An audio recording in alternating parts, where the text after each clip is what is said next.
Hello, and welcome to the Behavior Education Connection, the podcast that works to connect the world of behavior analysis and the world of education.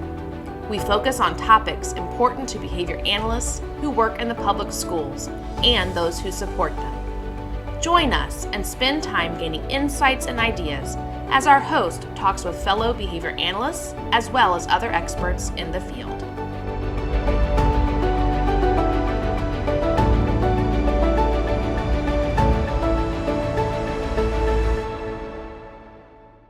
Hello, and welcome to our newest episode of the Behavior Education Connection. I'm your host, Dr. Selena Layden, and I am so excited to have a panel of folks with me today. I have Jessica Olsevich, Jennifer O'Berry, and Courtney Wolfson. So I'm going to ask you all to introduce yourself. Jessica, do you mind going first? Sure. Hi, everyone. Thanks for having me, Selena. I'm Jessica Olsevich. I am an assistant principal in Stafford County Public Schools. I just finished up my third year as an assistant principal. Prior to that, I was a behavior analyst for the county, and prior to that, I did some self-contained autism work as a teacher. So I've always been in public education, became a behavior analyst while I was teaching, and have just really loved implying or using the science in every different role, especially the role I'm in now. So thanks for having me. Awesome. Welcome. Thank you. Jennifer. Hi, my name is Jennifer O'Berry. I am the specialist for autism, intellectual disabilities, and assistive technology for the Virginia Department of Education. I just recently moved into this role in January. Prior to that, I was a division supervisor for special education in Roanoke County Schools, and I've also been, over a decade in private day as well. I became a BCBA in 2009 when I was in private day. So thank you for having me. Thank you for being here. Courtney. Hi, everyone. Thank you so much for having me. I am Courtney Wolfson. I am an ABA coach in Fairfax County Public Schools. I started off my career as an enhanced autism teacher in Fairfax County, and that during this time is when I saw the love for ABA and went to go get my BCBA and officially became a BCBA in 2017. And I've been serving as an ABA coach for now 9 years I'm completing. So looking forward to the next steps. Great. Well, thank you all for being here. We have kind of an exciting conversation today. We're talking about leadership, and I think sometimes leadership isn't always at the forefront of our mind when we think about the science of behavior. But when we work in schools in particular, I mean, I think it's true across applications, but particularly in schools, I think that leadership is a really critical component of the work that we do. Whether we are in an official, authoritative capacity, or we are in a support role, I do think that that leadership is an important component of the work that we do. And so today we have Jessica as our building administrator and Courtney as our support person from the school board office or central office, and then Jennifer, who works across the whole state, but also has that experience supporting an entire school district. And so as we are kind of thinking about that, I want to ask, how do you think about leadership so that and its impact on students? It's funny because when I first started in this role, because I think I am in a more like traditional like school leader role, I started my program and I thought like, oh, I'm excited to learn to be a school leader, but when I was in previous positions, I didn't necessarily consider myself a leader, but looking back, like I was, right? Classroom teachers are leaders of their classroom. They have a lot of impact on what happens in the classroom, what students are doing. They really are like the leader of those four walls. And I really do believe that no matter what role you're in public education, you're a leader in some way or form. So I think it took me going into like a more traditional leadership role to like realize that. But looking back, I have learned that. And so I try to make sure that I kind of like instill that message to my teachers as well. Just because you're, a teacher might not be in my role doesn't mean that they can't make or be part of decisions that I need help, whether it's like master calendar or like the master schedule or we're like putting classes for next year. It's the end of the school year now, and so we're working on the school map and all the like different things that I'm tasked with as a school leader. But teachers, I definitely like solicit their input and really try to impart on them so that they know that they are a leader, not just in their classroom, but like in our school building as well. For me, with this position, it has been a shift. At the division level, really the focus was a lot about, or mostly about, just individual student success and student support. And certainly there was some division level change, but really this move has really gotten me into the space of really looking at systems level change and what I can do as a leader to promote that. A lot of that kind of goes into our behavior analytic principles that we use. I use a lot of collaboration and pairing to work with our partners and really just to try to determine what evidence-based instructional strategies, what behavior supports, what assistive technology that we can use and implement effectively, not just for short-term fixes within the classroom, but really long-term success. And then really looking at building capacity. It's important when we've been working with our partners to look at not just sit and get, but how do we make sure that we have engaging professional development and learning opportunities so that people can go back and then become leaders themselves within their division. Based on what we are giving them. And so really trying to lead in that way has been different for me. But I think that, in all of these different types of leadership opportunities in education, we're all in it for students, and we're doing what we can do the best way we can to make sure that we are doing what's best for students and looking at that change. As an ABA coach, my main role is to build the capacity of the staff that work in our autism programs. And we really look at four main areas. We really support them with classroom management, technique, ABA technique, data collection, and curriculum development. And I really think the word that, Jennifer stated, and even that I resonate with the most with my role, is that capacity piece. And it can look different per classroom, per staff member, but it's really looking at the same ABA skill sets and principles by utilizing them to provide direct training to the staff and then also coaching them in the classroom using a variety of modalities and tools. Whenever I'm talking to a teacher in a classroom, I'm always like, my main job is to support you and your instructional assistants so that you feel confident and successful in these areas, so that when I walk out, you feel like you are prepared and supportive for your students and their needs. And so really thinking about that piece of that, the teachers are the leaders in the classroom, and this is just another layer to then support our teachers in their leadership skills as well. A couple other things too that that I'm involved with to support the impact of student success, even from kind of a not direct experience, but we've also started offering the development and the implementation of the countywide BCBA supervision program, whose mission is to that recruit and retain teachers in our autism classroom. And yes, it might feel like it's not necessarily the main job is to support student impact, but the reason why we even developed that program and that committee in the first place is to be able to give our students access to a high quality teacher, to a teacher who has that expansive skill set and knowledge in applied behavior analysis, to access those research-based, evidence-based instructional strategies. And so thinking about, I might not be that direct layer, but really I'm that support to empower the classroom leaders in all of those things to promote student achievement and students' skill development.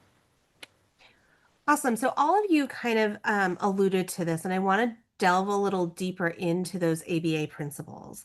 So, what are the ABA principles that you find really you're using in your roles as a leader? And what opportunities do you have to kind of leverage those ABA principles? So I'll start off with this one. One of the things that I have used a lot recently, going into a new role is kind of the same things that we utilize with our students, and really for me personally, it's been task analysis, identifying what my new role is and breaking down those steps and trying to figure out the best way to approach it. That's something that I have used. Most recently. But as I talked about before, really in working with partners, pairing, relationship building is so very important. And shaping and reinforcement, all of those things, behavior skills training.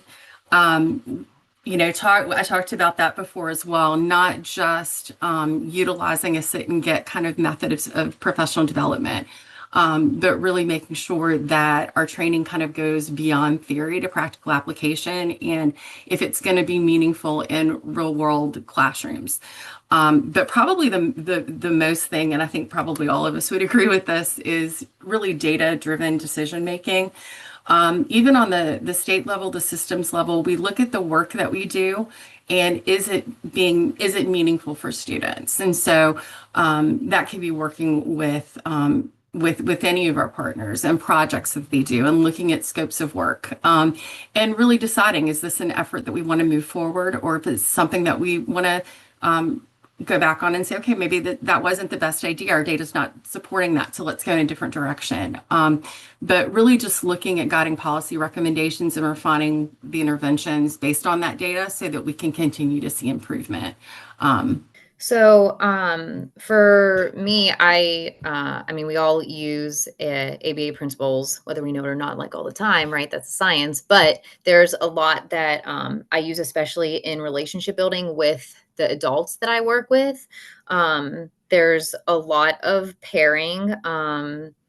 And like non-contingent reinforcement throughout the school year, especially and like not just for new teachers or new staff members, but make sure that all staff members, when they see me coming down the hallway or walking into their classroom, it's not like a worsening effect or something. It's like, oh, there's Miss Olsevich. So I'm very present throughout the building. I have like a scheduled walkthrough. So it's very common for all administrators here to just, oh, they're walking into our room. Okay, yep, that's very normal. So that, students and staff alike aren't, oh my gosh, why are they here, sort of thing.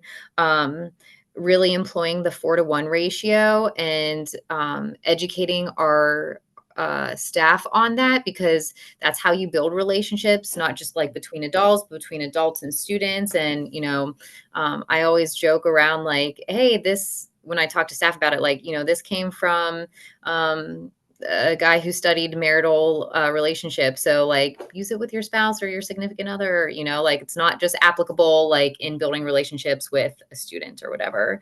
I certainly am not an expert in OBM or organizational behavior management, but I think I've been like dipping my toe into that a lot more, especially learning how to set up certain expectations and like for an administrative team, and ensuring that things get done without me needing to be there to get things done. Like I might have overseeing a few different things, like be a point of contact, but I can delegate the actual like work to get that project done, so that I can focus on instructional leadership like throughout the school, so it's not taking all my time away from that. So I know we might get into a little bit more in the conversation too, but just like staying up to date and with that with that part of the science, but even like going out and finding CEUs or different behavior analysts to follow that have gone before me in that realm, that I'm able to also learn and grow my skills as well. That's just mentioned, even though we both work with adults as our primary person that we are supporting, I do as well utilize the ABA principles in all aspects of my job to develop staff skill sets and also highlight their current skills. Some of the principles I will tap into day to day is, as everybody already mentioned, pairing. So just getting to know the new staff that I'm working with in the building, or even just I do a lot of recruitment for our team and even utilizing that skill of pairing with people that are interested in joining the field. And so, sharing their interest, capturing their motivation, and trying to get them to want to join not only the field of education, but your county specifically.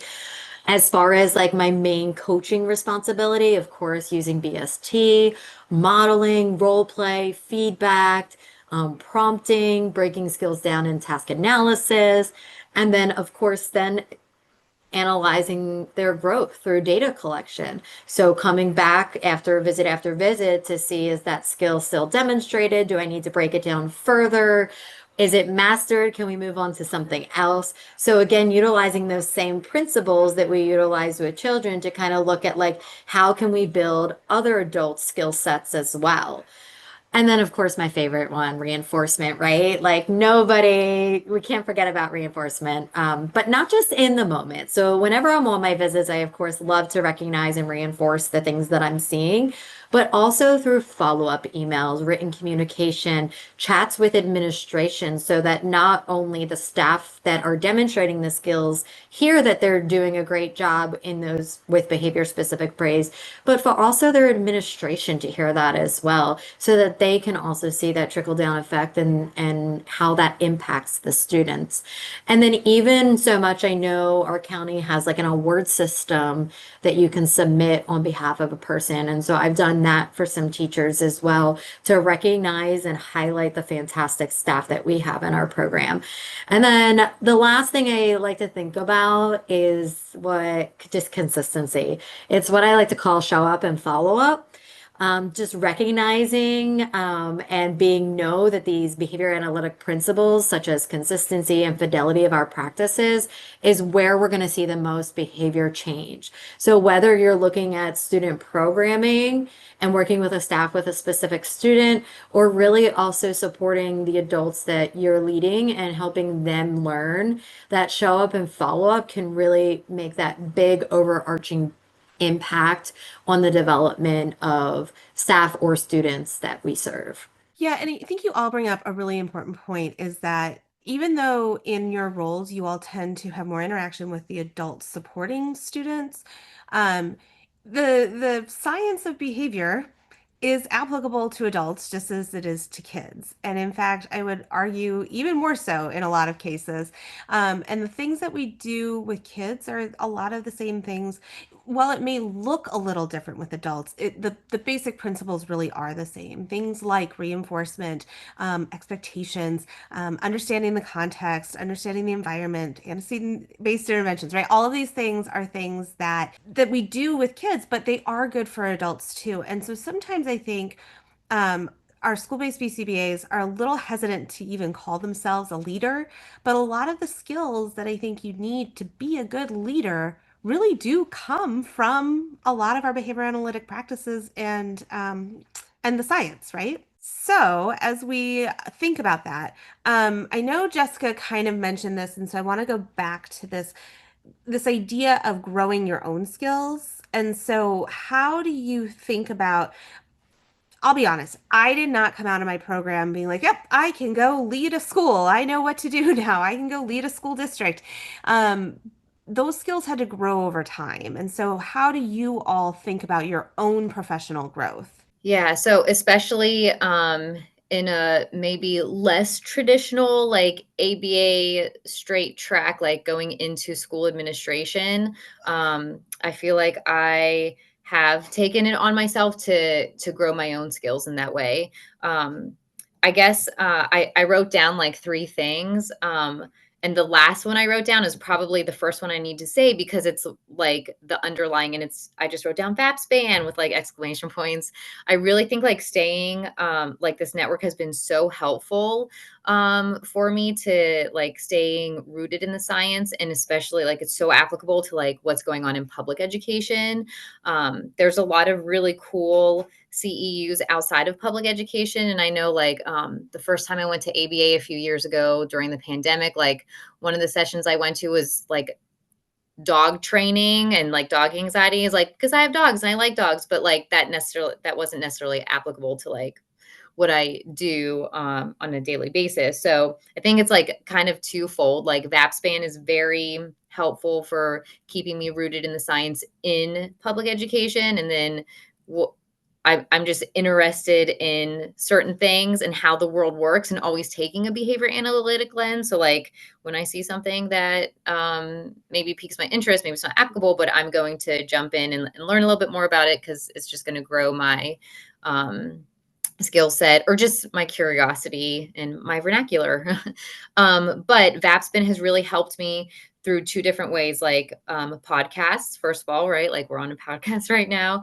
But even just working with other professionals, I enjoy listening to podcasts, and I've kind of like grown the podcast that I listen to based off of conversations from other behavior analysts, and books. I know I've been part of many a book study in VAPSPAN, and they were books that I wouldn't normally pick up because maybe they weren't, 100% like written by BCBA or something, but like the science is still there, especially in the realm of leadership. I know that VAPSPAN has done a few different like leadership cohorts or like kind of like leadership book studies. And I think that's really helped me build skills and like kind of open a door to like stuff that I didn't necessarily know was there. And then, I'm talking to like my school principal, and I was like, oh my gosh, you have that book that I just read on your shelf. He's like, yeah, I read it like, 15 years ago or whatever. But like, it's a leadership book that then a lot of other leaders maybe have read, or then I'm able to connect with others. And it's not 100% like, by a BCBA, but like everything else, it's like it's rooted in the science. So yeah, so VAPSPAN basically has just been really helpful to help me continue to like explain the world in behavior analytic terms, like to myself, but also like through books and podcasts. Yeah, and I would just put out there, and VAPSPAN, of course, is our Virginia network that we have. But even if you don't have a state network, I do think that community of professionals around you is really important. And whether you do that in a formal way through a national organization, a state organization, we have a couple episodes on those, or just forming your own kind of grassroots community, I think can be really valuable to push you, right? Like we get really comfortable in the roles that we're in. And if we don't have other professionals around us who know what we do, who have that similar background, but may have different experiences, may have different knowledge that can push us, I'm not sure that we can grow as much as we want to, or that we should. And so, I encourage all of our listeners, however you find your community, if I ever had one message for school-based behavior analysts, it is find your community, because I was the sole BCBA in a school division for a long time. And it is hard because everybody thinks that you know all the answers that you don't. And even when you tell them over and over again, you don't know all the answers, they still assume you have some magic wand that's going to come in and just fix everything. And so having those people you can rely on, who can support you, and who can help you when you don't have the answers, I think is really critical. So, Selena, I can understand what you were saying about being the only behavior analyst in a division. When I went back to public school from being in private for a while, it was very difficult, and having to kind of find my people was exactly what I had to do. I will echo what Jessica said about VAPSPAN. That has been having that network and having the names of people that I can readily go to is so very important, and has been. But also the professional standards have been great, because as a division leader, being able to then, when I was able to hire more behavior analysts, having that framework to be able to then support them in their work was really something that was amazing to have. But in my current position, what I can say is, in any position when you come into it new, you always are trying to find those people. And yeah, I'm doing things, OBM types of work, things like that. I think Jessica said this earlier, that's not necessarily been something that I've done all the time, and I'm kind of, putting my foot in it a little bit. So I'm seeking out opportunities to learn more about OBM. I'm seeking out mentors, people that have been doing what I have been doing from a project management standpoint. But those things that I wasn't as well versed in, I think we can always continue to learn. And when we learn and collaborate with others, we're just going to be better leaders. Well, Jessica and Jennifer have already stated it already, but we cannot reiterate VAPSPAN enough, as VAPSPAN is not only allows us to build that network across the state to really just be able to relate and understand and collaborate and, learn from each other's experience, but it's specific to the field and the line of work that we do. It helps us learn more about the science, but it also allows us to apply the science in our setting the very next day. So I really, really appreciate VAPSPAN, as I feel like it's meaningful and relevant to my why and the work that I'm doing on a day-to-day basis. In addition to VAPSPAN, I've been seeking out some specific CEUs in the area that I want to grow in, such as OBM, is really looking at how to apply those principles at like a program or a team aspect, to support program and division growth, to go back to our main mission of student achievement and skill development. I've been seeking out ways to collaborate with just other departments within my division to learn more about their work so that I can learn more about how our work intersects to best support the students that we serve. As I feel like I mean, in a division like mine, it's so large to kind of see so many different areas. And so many times we're working on multiple projects and not being able to see how that work intersects for the benefit of the students. So I've been really trying to emphasize the opportunities to work alongside other professionals and experts within other departments to kind of see how we all come together to best serve our students. And then most recently, one way that I've been looking to grow is I just actually finished my coursework, and received my education administration and supervision endorsement to learn how to best support programs of individuals utilizing, of course, applied behavior analysis principles while continuously keeping the students at the core of my work and my why. Congratulations, Courtney. That's a big accomplishment. So I do Thank want to you. note that. I think you bring up a couple of really important points. And one of them I do want to talk about, and I have said this many times, and if you've known me long enough, you've probably heard this come out of my mouth, but education really is a unique application of our science, right? It's not just I know how to work with kids with autism, or I know how to do behavior skills training, or I know OBM, and so magically I can work in a school. I think it is the culmination of a lot of the components of our science to a very unique environment. And so I think, seeking out additional educational opportunities that support the behavior analysis part of our jobs, as well as the educational application of that, I think is really, really critical. And being intentional about that. Jessica, you mentioned attending sessions that maybe weren't as applicable to our job. I definitely have done that too. I actually always attend at least one session that has nothing to do with education, just to kind of keep myself in other parts of the field. I've attended things on space travel and international peace talks and, things that really have nothing to do with education. But there's always that kernel of information that if we take it and we can think, actually that does apply to the work that I do. And this is how that works, how it fits in to those kinds of pieces. Or it's just fun that we learned something new and, then we pick something else that is more applicable.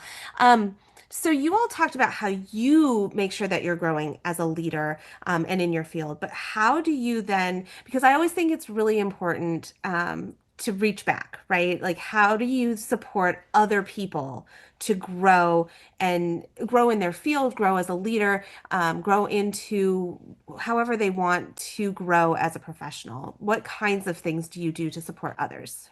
So for me, really to help other people grow as leaders, I really focus on building that capacity within educators and teams that I support and making sure that I'm fostering the support and professional learning opportunities. So just as I go out and try to find support and PD and all of those things, I do the same thing with those people that I hope and I do lead, and really just trying to reinforce them for going out and finding those things, and really emphasizing, in order to make change, you have to have data. And so really emphasizing just data-driven reflection, about things that have been done. So, to grow as a leader, growth is not about being perfect. It's about making those improvements and learning over time.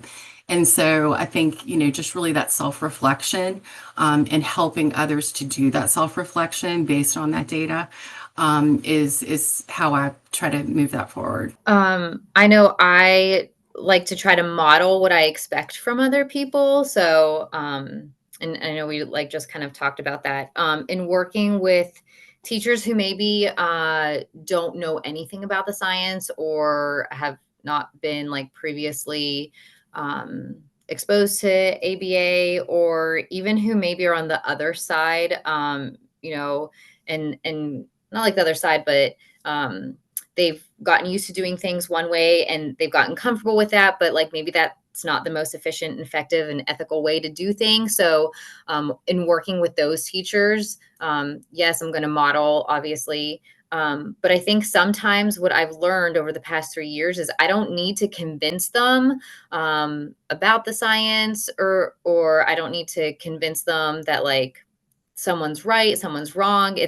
I always start by getting them to, just kind of like open up just a little bit and be able to like hold on to what I'm saying and like make some room for what I'm saying and suggesting to them. And typically, this comes through the way of, a student is having some difficult behaviors in the classroom. And so I'm responding, and the student continues to have difficult behavior. So I continually respond. And so by modeling what I'm telling them, but then also showing them that I think that I can get a student, not like get them to do something or whatever, but that if a student's having a difficult time in classroom and I'm responding, I'm able to turn it around and then get the kid back on track. I think that's where I'm able to like kind of hook teachers, because I'm not just talking to them, I'm showing them, and then they're like, okay, wait, maybe I'll actually believe what she says a little bit. And so just getting them to open up just a little bit, or just give a little bit of space to hold onto and grow. I don't need to convince anyone that this is like the way to do things, because I know it is. But I think by showing them and then they see me do it, and when I'm able to show growth in a student, I think I'm able to like hook them and move them a little bit more in a more positive direction. So I like to think about like the two ways that I can help support or help individuals grow from the teachers that I support, but then also my fellow teammates. So starting with the teachers that I support, obviously as like a coach or a trainer, I'm providing that applicable professional development based on a program-wide expectations and an individualized need. So being able to differentiate based off of the staff that I am supporting. And then also the being a BCBA supervisor. So over the last few years, I've been a BCBA supervisor to 5 or 6 teachers, and being able to help them grow their skill set, not only within the task list and the code of ethics and the professional standards, but taking that information and making it applicable to the setting that we're working in, which is the school system or the educational environment. And in addition to that, then looking at from how I want to support and continue to support my team members and helping them grow. As one of the lead mentors on our team, as one of our responsibilities is to be able to really look, gather information, and assess team-wide and program-wide needs to be able to create and identify or seek out professional development to support the needs of our team. But then also, most recently, even just sitting down with our team and gathering input of what they like as far as the mentoring process, as we have a really nice mentoring framework. So when you are a new coach on our team, you feel supported. Even when you are a coach that have been on the team for 5 years, you still have a mentor. And so that you have this kind of pathway to be able to support you in the line of work that you do so that you can best support the staff so that the staff can best support our students. So really looking at it from that trickle down effect.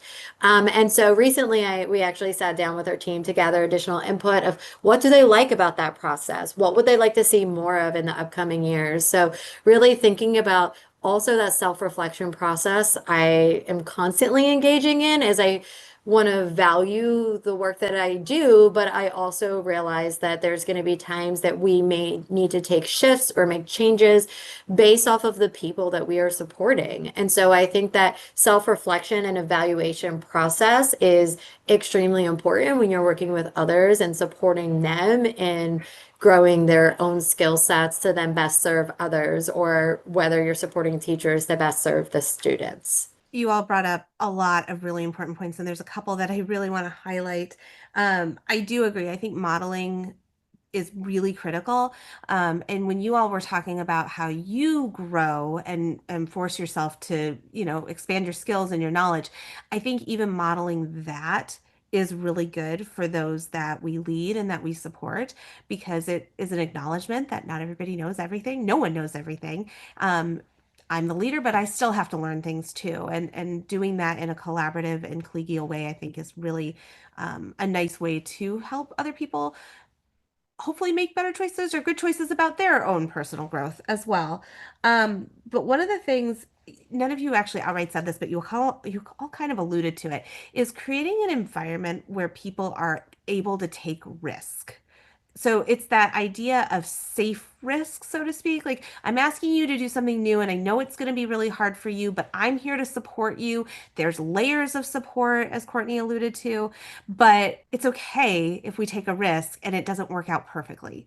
And being open about that, I think, is really helpful, because I would say that, overgeneralization here, but I think teachers are really adverse to failure.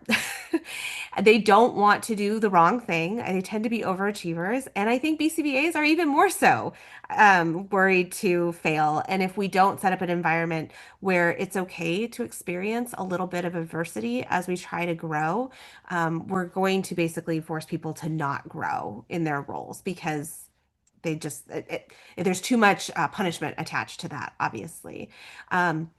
And then the last thing that you all brought up that I think really is critical, and this is something I've learned over the years, and it's really funny because this is not what I would say that is the core focus of a lot of our behavior analytic coursework, but I actually think it is a really critical skill, is self-reflection, and being able to really look at what happened and where are my strengths and weaknesses in this? Where do I need to grow? Where do other people need to grow? How can I support them? What did I do right? What did I do wrong? I think that level of self-awareness is not something everybody has, and self-reflection is not something everybody practices every day. But even taking 10 minutes in the car, 5 minutes in the shower, take a walk, and while you're walking, think about how the day played out, I think can make such a huge change in our behavior and the behavior of those around us. So, that kind of brings us to my last question, which is kind of open. So all three of you have very different roles within a school or within the state. And one of the things we talk about is that you really do lead from every level, right? There has to be leadership at every level. So if I were to say, what does it mean to lead from every level? What would you say that means to you? I will jump in here, and I feel like if you're looking at leading in every level, no matter the position that you're serving, It's really keeping that mission and vision at the heart of your work. So you might be directly in the classroom working with the students, providing the instruction and the principles to support their learning, and you have that direct impact. But then also knowing that you might be one or two or three deviations from that work and being able to keep your why in the forefront of your mind with every decision that you make, in the way that you create a supportive environment for others to grow, to support the work that you do, because it really is truly, we all are here, no matter where we started and where we are, to best serve the students in our school divisions. And so really keeping that kind of in the forefront of your mind really allows you to, just keep going back to the work and really thinking about what principles am I going to use? How am I going to set this up? How am I going to collaborate with others? Who do I want to tap into? What do I need to learn to be able to support this project or this initiative or this need? But again, just always remembering your mission, your vision, and your why. I don't think I could have said it any better. I think that no matter what level you're on, I think that for me, the more that I have become removed from the classroom, that does create some opportunities for collaboration, more collaboration. I want to make sure that I don't forget that why, and that I still am working with paraeducators and educators that are in the classrooms that are doing that work every day. And I don't want to lose that focus. And I want to make sure that I remember how it was to be a special education teacher or a paraprofessional when I was in those roles. But I agree. I think that we have to, keep the main thing, and we have to make sure that our focus is on our students that we're educating. Yeah, Jennifer and Courtney definitely said it very well when they talk about, like their why. And I also, just to add on to a little bit, because that's definitely, I have a note from a colleague that says, always remember why you wanted to be leading in a school. And it's right there by my desk. And I sometimes feel defeated. And then I look at that and I'm like, okay, I'm good. Um, but also, leading, like when I think of leading from every level, even just in my one position, like my position is one level, but I talked about a little bit like modeling what I expect from teachers and stuff. But even like as a leader here in the school, I'm not going to ask anyone to do something that I wouldn't do myself. And we call it all in leadership here. And it's, we're in an elementary school. We don't have an auditorium. So whenever we're doing a fifth grade celebration at the end of the year, the principals are the ones who are setting up all the chairs because it needs to get done. And so we're going to do it. We're not going to ask someone else to do it. Like, we schedule time to do that. I have a picture on my social media of me pushing the custodial cart down the hallway because we couldn't find the custodian. And you know what? I'm just going to clean up this mess real quick right now. I can't do that all the time, but like when I can, I'm going to jump in and do exactly what I would ask any one of my other team members here at Conway to do. So I think I think of, even though I'm in like a stagnant level, so to say, like within the building or within central office or within the state, we still have opportunities to, kind of like jump in at other levels. I don't know if like level is the right word, but, just kind of, no, that's not my role, but I'm going to help out because ultimately I'm here for the good of the school. So, Well, I think those were fantastic answers. You all did a great job. I know that was an unexpected question, but I really appreciate everybody. I really appreciate all of your knowledge and expertise. And, we all do come from different experiences and backgrounds. And at the end of the day, we all just want students to be successful. We want teachers to be successful, and we want schools to run successfully. And whatever our role is, we can have an impact on that. So, with that, that kind of brings us to the end of our conversation. Is there anything else you all want to add before we close up today? All right. Well, again, I just want to say thank you to everybody for your time. Jennifer, Courtney, Jessica, again, you all have it's been a great conversation. Thank you for being with me today. Thank you for having us. Thank you so much. yeah, thanks, Lena. And to our listeners, as always, thanks for joining us today, and we will see you on the next episode. Thank you for joining us on this episode of the Behavior Education Connection. Join us next time for another great conversation about behavior analysis in the schools. And don't forget to subscribe so you don't miss out on an episode. Sending out a special thanks to the Virginia Department of Education for supporting our work. We look forward to connecting with you all again soon.